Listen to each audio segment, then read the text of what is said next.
Did you know that you can be strong and mobile? So I'm not flexible at all. But to be a better athlete, heck, even a better human, you need to be strong in all ranges. There was a time I used to be injured all the time because I bought into the myth that you're not supposed to train in all ranges. Never let your knees go past your toes. And stretching? Who needs stretching? You know what I call that? Stupid. What happens when you don't do mobility is that you get strong in limited ranges. Like, you know, all those big jacked people full of muscles, but they can't touch their hands behind their back, they can't touch their toes, they get hurt like walking up the stairs. That could be you too if you ignore your mobility. Trust me, you do not want your body breaking while you're doing basic stuff. The main point here is after increasing my mobility in my ankles, knees, spine, I was able to decrease injury and increase performance and athleticism. So now I'm just gonna show you exercises that's gonna help you increase your mobility. I'm sure you've heard that your knees are not supposed to go over your toes. Well, that's a lie.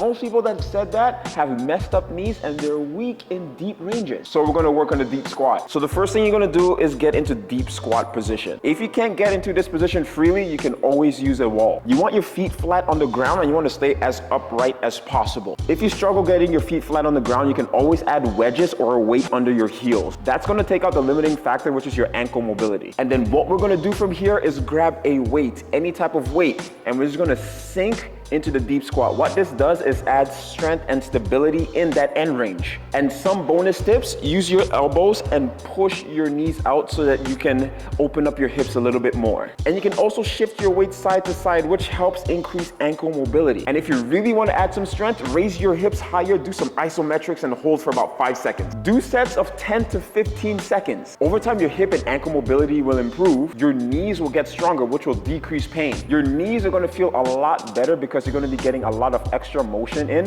which lubricates the joints. You're going to feel hella young. The next thing we got to do is open up your shoulders because we get stuck in this forward posture too much. And the perfect exercise to help with that, pullovers. First thing you got to do is grab a dumbbell. You're going to go palms up on the dumbbell and your arms are going to be straight. And then from there, you're going to pull the dumbbell behind your head and go down as low as you can. Just make sure that you don't rush it, don't push it too much. Just go where you can comfortably pull back without any pain. So what this does is open up the shoulder joint and it also increases lat flexibility. Sets of 10 to 12 are perfect. The one thing you gotta remember, increase range before you increase weight. And over time, as your mobility improves, your shoulder joint will get stronger, but you'll be able to go down a lot deeper. That's the thing with mobility, it's not just passive stretching. You're not standing there being lazy. You're taking strength and flexibility and you're adding them together. The dead hang is great for increasing shoulder mobility and also decompressing the spine. You're gonna get on a bar, relax your shoulders and let gravity do its thing. And it also works on grip strength because you gotta hold yourself up, which is a good life skill to have, especially if you ever find yourself hanging off a cliff. Sets of 20 to 30 seconds will do perfectly fine and eventually work up to a full minute. If you struggle to hold yourself up, you can always use a platform for more support. Use your feet to offset some of the weight. And as you get stronger, you can rely less on your legs until you're able to hold yourself up completely in a dead hang. If you can touch your toes, I got the perfect exercise for you. The Jefferson curl. So what you're gonna do is you're gonna grab a light weight and then you're gonna hold it out in front of you. So you're gonna think of yourself as ice cream. You're melting. The movement starts with the head, with the chin going down. Then you're gonna allow your shoulders to roll forward and then segment by segment, starting at the top of the spine, you're gonna allow the weight to pull you all the way down. And then the goal is to get down as far as you can. Try to keep your legs as straight as possible and stack your hips on top of your feet. So this works on spinal flexion, which means bending forward. Our spines are made to move in all different directions. So it's extremely important that you train them in all directions. But make sure you're doing it at a manageable pace. If you feel pain, scale back and just do a regression. If you're comfortable going down to the floor, do the exact same thing, going down on an elevated surface. Exact same movement, but this time you're gonna go down below your feet. You're gonna feel a nice stretch in the spine and in the back of your legs.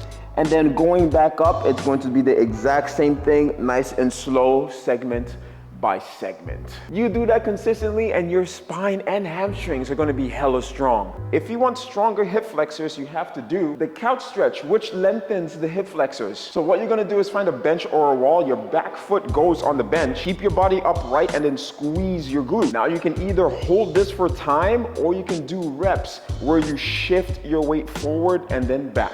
I know it feels like torture, but you're gonna feel the front of your leg fire up. Try to do sets of 8 reps. And when you feel comfortable, add a weight and do the exact same movement. Because you need strong hips if you're going to run fast and jump high. The next thing you'll do is an elevated pigeon. It's like the pigeon stretch, just elevated, obviously. One of the best hip stretches ever, and it releases tension in the glutes, which also releases tension in the lower back. Grab a bench and your shin goes across. Your goal from here is to try to get your shin parallel to your hip. If you can't, it's okay. And then all you do from here, chest up, hinge at the hip, and try to pull your belly down to your thigh. But what if you can't get into this position? No problem.